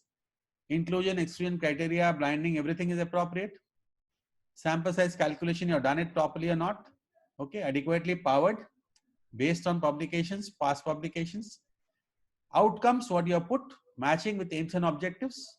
And then statistical tests, appropriate. Consort list, you have to adhere to. As I said, nowadays they are made mandatory. And then conclusions are drawn from the result of the study. So this is a gist, a checklist of an RCT, what we should actually follow. And we should actually make sure that all these things are appropriately put. Otherwise, there will be a deficiency in the randomized controlled trial. What is PICO? PICO is patient population, intervention, control, and outcome. Okay, so that is what is PICO. So that should come. You must put what is the patient population in the aims and objectives. What is the intervention you're going to use, against what you're comparing, and what is the outcome you are looking for. So that is what it means by that. Now, not always when you're doing a randomized controlled trial, sometimes even surgical can lead to complications. Undue risk, you have to stop the trial. Just because you want to get a result, you cannot continue. You have to stop. sometimes what happens is what you are actually administering or what surgery you are performing, it is producing very good results compared to the intervention arm, control arm, the standard of care. Then also you should stop, because why deny the control arm a good intervention which is actually useful? So then also you stop. So when it's producing a problem, you stop. When it's producing a benefit, you stop. And then if it is not producing any change, suppose you have got a sample size of 500, you find after 200, nothing is happening. Why go up to 500 and lose the resources? So in those circumstances, you can stop the trial. So that's why monitoring is required. That is the reason for that monitoring. So that is why it is important to do this analysis. But sometimes in ethics committee, they will ask us, when do you want, if you find a benefit, will you stop the trial? If you find, when will you stop? So we answer a very standard answer. The benefit cannot be statistically determined till we reach the sample size. Suppose sample size is 14 each arm. Till we finish the 14 each arm, we will not be able to determine the benefit. So that's why we never stop the trial till we reach the sample size. In general, I'm telling. But in case if there is a complication rate, then you have to stop. It's not in your hands. Then you have to definitely something is producing a problem for the patient. You cannot continue. So that's stopping rules. Then it is monitored by RBs, and strict good monitoring system is required. Independent monitoring. Naturally, a researcher cannot monitor in his or her own trial. And then whatever reports are there, adverse reports, they should be reported. Any questions before we go on to the 1 or 2 slides I put for meta-analysis? Any questions here? Anybody? Hello, good evening, sir. Yeah, good evening. Sir, suppose we are doing an RCT comparing a surgery A and B. Yes. And, how can we initially tell that it is a superiority trial, inferiority trial, or equivalence trial without knowing the results in? No. It's not dependent on the results. Superiority trial means, I'll just go back.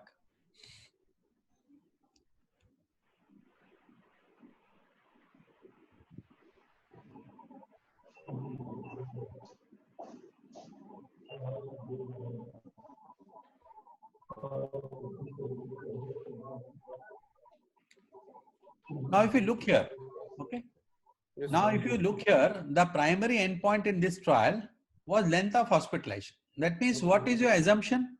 Your assumption is, if you put the patient in adapted ERAS pathway against the standard care, okay, you expect the patient to go home earlier home. So that is what is superiority trial. If on the other hand, I am comparing complications between the two groups, it will become a non-inferiority trial. The same trial can be superiority, non-inferiority based on your primary outcome. So the superiority and non-inferiority is dependent only on the primary outcome, not the secondary outcome. So it depends on you what you choose. If you choose that it should not be inferior to the other one, and that is good enough for you, it becomes non-inferiority trial. As I said, if you choose an outcome, whatever outcome is there, that will make it superior. Now here the outcome is length of hospitalization. Anybody who goes home earlier is naturally superior. That is how it comes. That is what it means by superiority and non-inferiority trial. We don't use the word equivalence. Usually we call it non-inferior. Okay, non-inferior is considered equal. It's like that. So we use the term always non-inferior to somebody. Sir, can I ask a query? Yeah. Sir, with respect to the last para that is generally put forth as limitations of the study, sometimes we do take into consideration all the confounding factors, but there is a possibility our study might have one confounding, probably stage 4 tumors were in one arm, which was not randomized before as a allotting the patients. So should we mention them in the limitation part, or should it be a part of the discussion body as such? I will give a tip here. Okay, as far as limitations concerned, I always tell my students, don't mention anything as a limitation which is a slight mistake on your part in the methodology. Okay, if the reviewer picks up, then it is a problem.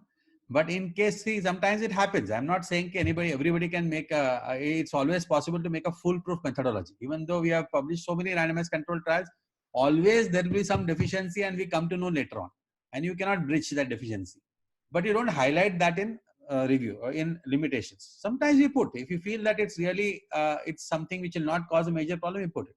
But actual limitation means, limitations what you write in the study means that if you had those facilities, it would have improvised the quality of the trial. Those are the real limitations. Like suppose if you feel that you are assessing something on the basis of CT, contrast enhanced CT, but if you had a PET scan available in hospital, your results could have been better, the outcome could have been better. So you will write down there, because of the logistic regressions, we know that if a PET scan could have been done in these patients, the outcome would have been better. But the thing is, because PET scan is not available, it is not done. So reviewer does not point out later on why instead of CT you didn't do a PET. That is how is the, that's an example I just gave. Is it clear? Is it okay? Sir, and one more query. Suppose we have sometimes long duration studies which occur over a period of 4 to 5 years. Over these periods, we have guidelines changing, we have better evidence that has come up. So how do we actually tackle this in discussion part? No. Randomized controlled trials in general are not done for years together. Never done. Okay, because when you do an RCT for years together, what you correctly pointed out, the guidelines only change. So after 3 years, what you have included as inclusion and exclusion criteria, suppose if it changes, then what will you do? So that is why in general, randomized controlled trials will be done. You see, when will you do it for a longer time of a longer period? It's the follow-up. Okay, if you're seeing mortality and all, that is why that Kaplan-Meier is there. You don't have to have a long duration of follow-up. You can get the results from a Kaplan-Meier analysis, overall survival and this. You don't have to follow a patient for 7 years to see whether he is living or dead. If you follow the patient for the pattern for 1.5 years, we discussed in a recent journal club that the follow-up was only 3 years there. With 3 years, they could gauge very clearly what will happen 6-7 years later. So in general, in randomized control trial, the major limitation factor which actually leads to a longer inclusion in study is the sample size. Suppose your sample size is 300 in each arm, and you cannot reach, in 1 year you're getting only 100 patients. So you will have to have the trial for 3 years. So what people do for that is they do a multicentric study. If you do a multicentric study, that 300 you can get in 1 year. You cannot do a randomized control because these are interventional trials. See, in an interventional trial, what you rightly pointed out, if the guidelines change, that you cannot give this treatment, how will you carry on then? It becomes unethical. So that's the reason that RCTs in general, cohort studies will be long-term studies, but RCTs will never be like what you mentioned, 5 years, 7 years, not like that. Maybe 1 year, 2 years, 3 years, like that. Up to 2-3 years, it will be there. And they will choose the subject where the, like if you take a laparoscopy versus open surgery, say for anti-resection. So that can be done for about 2.5 years, 3 years. It's not going to change. What is going to change that? So they know that nothing can change there. And then you can do the trial for 2 years, 3 years, and then they'll publish it. That is how it goes. Definitely. So when you choose a subject, you have to be very careful about that. If you feel the subject can change rapidly all over a period of time, then definitely you should have a shorter duration of the trial.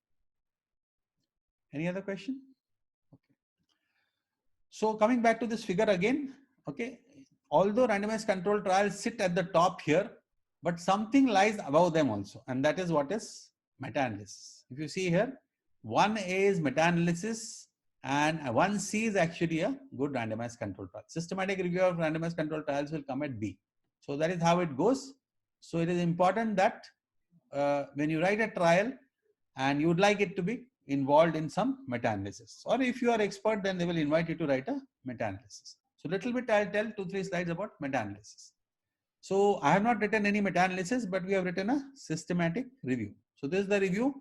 This was based on a publication which I have shown earlier, where we did not find a difference between these two. Most of the studies are finding out a difference between sequential therapy and standard. We didn't find a difference. So the editor of drugs actually wrote to me and see, would you like to do write a systematic review? Systematic review is different from a general review, and you have to actually go and search the articles like that. Okay, you have to use all these things, and then you see all Medline, Embase, Google Scholar and all that, and we have to retrieve the articles. So many articles we got it. Then we have to choose the articles. This is called as something called as PRISMA. Okay, for meta-analysis and systematic reviews, you have to use it. PRISMA, preferred reporting items in systematic review and meta-analysis. And then these studies were excluded. You have to give the reasons. And ultimately, 17 studies were used for systematic review. So all systematic review and meta-analysis will have a research question which you have to answer. In a systematic review, there is no statistical analysis involved. In a meta-analysis, there is a statistical analysis involved. That's the primary difference between the two. So in a systematic review, you just follow the trial, you just include the trials, do analysis, and then give your impression like this. So this is what is the impression we give. That was the final result of a systematic. But systematic review will always have a research question which is not there in a general review. General review, you just write it like that. There is nothing to be answered. So that's the primary difference between a systematic review and a meta-analysis. Between systematic review and meta-analysis, you have something called as pooled analysis. So there is a minimal statistics involved there, very minimal, not much. Okay. So the actual statistics is involved in a meta-analysis. So this is one of the articles which has got published in a meta-analysis, which has come recently. Just I think a month back it has got published, January. It's come online, not month, but 2-3 months back in World Journal of Surgery. Now this is a meta-analysis of enhanced recovery after surgery protocols and emergency abdominal surgery. So that's an advantage, that if you actually have a publication in a good journal, they will select and put it into meta-analysis. They have selected only 5 articles. I'm not telling that only 5 would be there. There must be 10 or 15 publications on this topic. But unless and until all the good parameters they want, they are there in the meta-analysis, it will not get included in the meta-analysis. So whenever your trial gets included, it's always good because it can have more citations and all that later. So little bit I will tell about this forest plot. Actually, this slide I just made before the lecture. Initially, I thought I'll skip it, but then I thought forest plot reading, actually everybody should know when you're reading a meta-analysis, how to understand the forest plot. All the meta-analysis will have a funnel plot where they will check for the publication that bias they should have. And then this is the results are always put through forest plot. So this is a forest plot. Now I'll tell step by step in this particular picture how to look and what to look. It will have 3 zones. One is the studies here. Okay. So this is the study zone. This is the results of the forest plot zone. And this is the final, the statistics which is given. The statistics used in the funnel plot. So these are two independent funnel plots. This is one and this is the other one. Okay. So this is basically, they'll always give the funnel plot is done for what. So this is for length of hospital stay and this is total post-operative complications. So this funnel plot is for to assess the complications between the two groups. This is the funnel plot to find out the length of hospitals. So I hope everybody has got it. Now I'll proceed forward. Now see, what do we look first? We first look for the axis. The axis, what do you mean by axis? The mean axis. Now see, here it is 0 and here, here it is 0 and here it is 1. Now when the axis is used for a mean, naturally the null point will be 0. If you compare the mean, if you want to say the mean between both the groups is equal, then naturally the difference has to be 0. Whenever it's a odds ratio or relative risk you are comparing, everybody knows that the null value there is always 1. So when we say the odd of getting a disease to the other person, to the other group is equal, equal means it is 1. When we say the odd is 2 times, means it is 2:1, like that. That is how it comes. So whenever it's an RR or OR, the null value will be 1. Whenever it's a mean, the null value will be 0. So that's the axis we see first. And where do they write this? They will write here. Mean difference. Okay. This is basically length of hospitalization. Length of hospitalization, you will have an average. It will have a mean. And this is post-operative complications. So they can take it as RR or they can take it as OR. Okay. So they have taken. So that's the second point you should see. Then the first is the studies. They will always put the first author and the year. That is how the standard forest plot. Then we go to the next step. For each particular study, there will be a horizontal line. And this horizontal line will have a dot, a square box in it. Okay. So that is the point estimate of the study and the weight of the study. Point estimate and the weight. So point estimate means this is the average. Okay. If you say here, this is 0.11 is this. And the confidence interval 0.04 to 0.27 is this. This is for our study, post-operative complications. For this particular study, if you see the next study, the 0.60, 0.62 is the point of estimate. Now, what do you mean by point of estimate? The odd of getting the complication here is 0.1 compared to the other group. 0.1 means it is 0.1 compared to the other group. Other group is 1. If you take the other group is 1, this is 0.1. If it is 0.1 means 10% reduction in the complication. If you see here, it roughly comes like that. So this is 0.1 is reduction by 10%. If it has gone here, increase in 10%. So that is what it means by that. Now here, if you take length of hospitalization, easier to understand. Now here, if you see this point of this in our study, if you see minus 4.42. So this point, this green point is indicating of minus 4.42. The confidence interval ranges from, that means the reduction in length of hospitalization can range from 5.6 days to 3.1 days. That is what it means by that. So there can be a minimum reduction of at least 3 days, and it can go up to 5.65. That is what is the CI, and the average is 4.4. This is based on our study. Other studies, the same thing is there. So that is what is point of estimate and the weight. Now, little bit about weight I will tell. Now, what do you mean by weight? The weight of the study is the importance of the study, which will determine the outcome of the whole funnel plot. Now, if you see here, the weight of this study, say our study, they have given only 5% weight as far as length of hospitalization is concerned, because probably we had a wider variation and whatever reason was there. So weight has to be calculated. The statistician will calculate the weight. Now you see this study, they have given 73% weight. That means what? This study must be having a very narrow confidence interval and a good number of patients in each arm. So we took 50, they have taken 80. Just because the number of patients is high does not mean that the weight will be more. You see, the weight is only 14%. They have taken 318 patients each arm. But probably the variation is very wide here. Of course, they'll do some additional calculations also. So weight will decide how much of importance is given to that study, and they've given 73% weight. Okay, here it is 64% weight, and that will decide the size of the box. Okay, so this is highly weighted study. The size of the box is more, and other boxes is less. If you take this particular complications, they have given us 18%. Next to this, others they have given 654%. So this is how the thing is there. Just because your study has come into the meta-analysis, it will not influence the results if it is not having a good weight. Okay, so that is also important. Then you have to see the diamond at the box of the thing. Diamond will indicate the average of all these things. So ultimately the final impression of the funnel plot, and this depends on this outcome. You can see the outcome here, this outcome and this outcome. So if you take the length of hospitalization, the average reduction based on all studies, the final interpretation, it will reduce by 3%. So 3 days earlier, the patient will go home in ERAS arm as compared to the non-ERAS arm. That's the final interpretation of this ERAS forest plot. And this is how it comes here. So this is actually 3.09 is the vertical limit. And if you see, the confidence interval is very narrow, minus 3.37 to 2.80. That is this. If you see on this scale, the width is the confidence interval and the height is the final number. So up till now we have seen, I'll just go back again. So we have seen the axis. We have seen what is the mean axis. We have seen what is the point of estimate. These are all the point of estimates.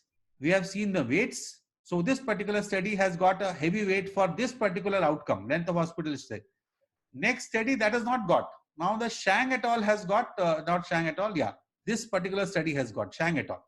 There it is, the Shida et al has got. See, the weight is different. 73% for length of hospitalization. Here for post-operative complication, the other study has got more weight. They have given 64%. Our study has got 18% weight here. Our study has got only 5% weight here. It's like that. So see, the differences are there. It's not fixed. It depends on, for this particular complication, how the weight has to be calculated. We don't have to go into details of how to calculate that or not. We should know how to understand this, how to read this. Then you have the diamond. That will give the final diagnosis for this final interpretation. If the diamond overlaps the midline line, it is non-significant. That means that is what. Now, if you see it is not overlapping here, it is not overlapping. It's quite far from the midline. So you find that the difference is significant. So what does it mean? Here it means that the interpretation, wait, I'll put this. Now, if you see here, this is the interpretation of the diamond. It means that there is a highly significant, this is the statistics for the diamond. it shows a very significant difference between the two groups. The Z statistics, this is called the Z statistics. You see that the chi-square, it's calculated by chi-square, 21.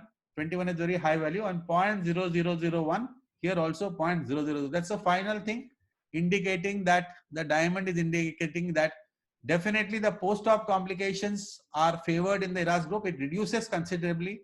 It also reduces considerably the length of hospitalization. That's the final interpretation of this thing of the diamond, and that is how you look for a, I'll just go back a little bit. So that is how you go. That's the point of estimate. That's the diamond we are looking for. That is based on this. I have explained what is a diamond, that the vertical height of the diamond is 0.5 and the transverse height of the diamond is the confidence interval.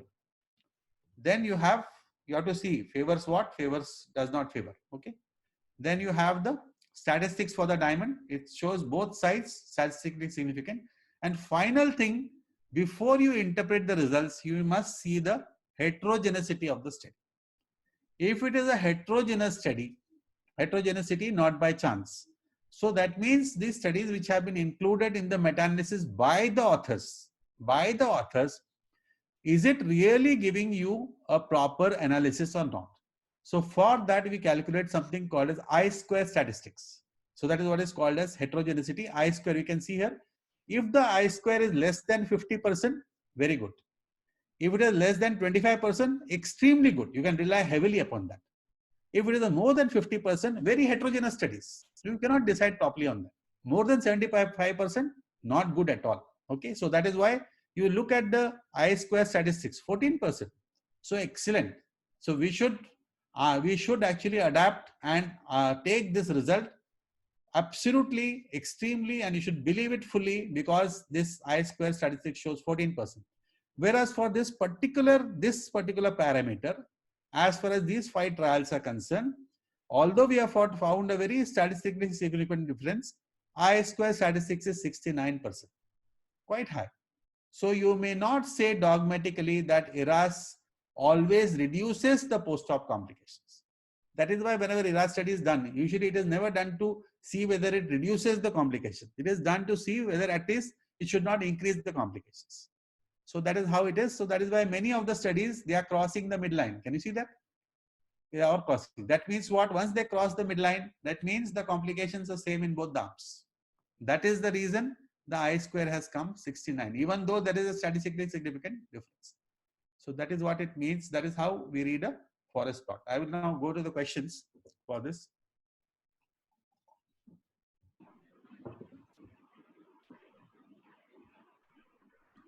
Okay.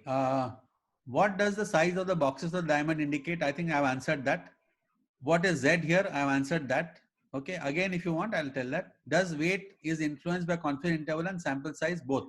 Weight is basically influenced by sample size and confidence interval both. Absolutely what you said is correct. If you have a large sample size, usually the confidence interval will be narrow. That is the rule of statistics. So here you see, there is practically, it is the confidence interval is within the box itself. Very narrow confidence interval. Here also see, it is very narrow. The lesser the sample size, the wider is the confidence. Wider the confidence interval, the weight given to the study in this particular analysis is low. That is what is the impression. So, and the total weight of all studies will always come as 100%. Remember that. This is 100, this is 100. So it must come total as 100, and then you give the variation. Now, how to give the weight and all, that is not the purview of a surgeon. You should not think much about it, because that is all done by the, for meta-analysis, you cannot do all the calculations on your own. That is, I cannot do it. You require the help of a good statistician to do all this meta-analysis. That is why actually somehow we were lacking in this and we could not write a good meta-analysis. So now maybe someday we'll write it. So that is what it means by that. Okay. Now, any question which I have not answered regarding this? Minimum RCT? No, nothing like that. You can do a meta-analysis with 3. I have done review for some articles. I have done actually a lot of reviews of meta-analysis, and you can have 5, you can have 7, you can have 10. Okay, it all depends. Let's see, we did a systematic review with 17 articles. Okay, so it all depends. But usually they will be very selective, because the more articles you select, there will be heterogeneity. And if you have I-square statistics showing 50, 60, 70, you will not choose. So it is always, if you have 15 articles, people will exclude all the articles, and then when I was reading about I-square, the statistics, there is the eyeball test. Eyeball test means you roll the eyeball on the confidence interval and see whether they are overlapping on each other. If they are overlapping, heterogeneity is very less. If they are not overlapping, okay, they are very widely placed. You see here, you see, some is here, some are there, some are there, some are there. So it will not give rise to a good homogeneity. If the homogeneity is less, then heterogeneity is more, then you cannot actually rely upon the results. So reliability of the results depends on I-square statistics. And always you have to calculate the I-square statistics for the same. So this is it is not that you have to calculate. When a standard funnel plot is put, it will have all these things put together. Okay, that is how it goes. Yeah, any questions, more questions on this? Sir, can I ask you a question? Yeah, please. Sir, is it true that double-blind RCT is better than the meta-analysis? Because in meta-analysis, there is a problem of JIGO. Can you just repeat? I was just putting the slide back, so I missed your question. Please tell me again. Sir, is it true that double-blind RCT is superior than meta-analysis? Because meta-analysis has a problem of JIGO. No. RCT is different and meta-analysis is different. So we cannot compare. But the higher form of evidence will be given by... No. Higher form of evidence will be by this weight. In a meta-analysis, even if your RCT is double-blind, they will not give the weight more to that just because it is double-blind. Weight is given for all the details for that particular parameter. And see, if you want to find out length of hospital stay, you should have adequate number. So if we have taken 50, somebody has taken 20, somebody, see here, people have taken 80, 300 in each arm, 318. But there must be some deficiencies for calculating the sample length of hospital stay. That's why they've given them an adequate number, but it's only 14.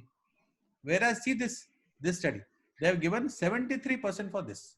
So if anybody wants to read the study Shida et al., you will get a perfect way the way they have calculated the length of hospital stay. And I'm saying this is not given by authors. This will come automatically. When you feed the data for calculating the forest plot, this will automatically come. That is what it is. This is not done by authors. This comes automatically. They'll ask, please put this data, please put this data, please put this data. Now if the data is missing, it will be a negative for that study. And that is how it will be. See, only one study here 70 plus, one study here is 60 plus. All the studies are having very low. See, we also have 18% only here, and that studies got 14%. So as far as complications, maybe we have put the data properly, but for length of hospitalization, something they want for forest plot, it is missing. That is how it is. So the study that we are trying to do depends on other studies also. So hence... No. One point I'd like to clarify. This meta-analysis is not written by us. This meta-analysis is written by others. They have included our study. Meta-analysis can be written by anybody. You just have to go to literature and get the studies.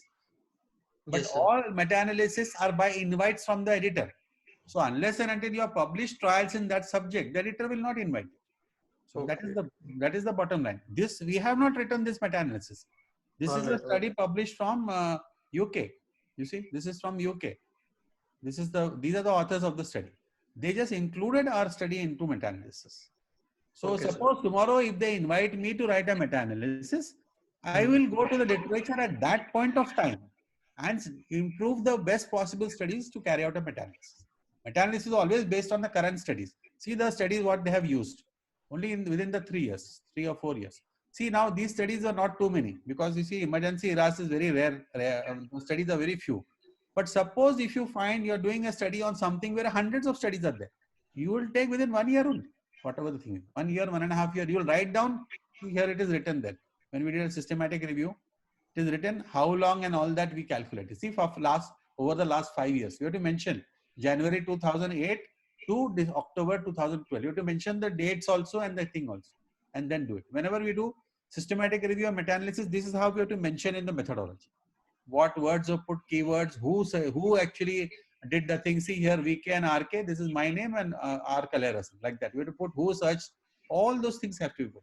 So that is how is the style of writing. Okay. Thank you, sir.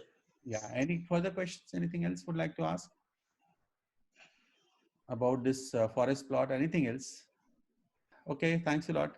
That was good to discuss. Thank you, Dr. Kamalkant and everybody.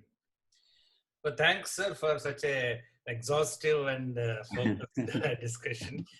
No, absolutely. That is always there. As Sorry, and again, I apologize for the delay. No. That's not a problem. There's no problem with that. Absolutely. Thank you so much. Actually, I was wondering whether to include this or not, whether it will become long, but then I thought Forest Plot actually should you be. have a focus group which follow you in every lecture of yours. I mean, it goes live in Facebook also. So, and there's one group there as well. Yeah. So, but Facebook, I think today questions were not there. Probably they're not asked. So. There are some couple of them, sir, because I was busy arranging for tomorrow's meeting, so I couldn't follow. Okay. Thank you so much again. Then. No problem at all. And these are the key points. Just as the last slide, I had not put that. So that's the. Yeah, sure. Okay. Key points can be that parallel arm, crossover, and all those things are done. And this is the thing. Nothing much very special in this slide. So thank you very much. Thanks, sir.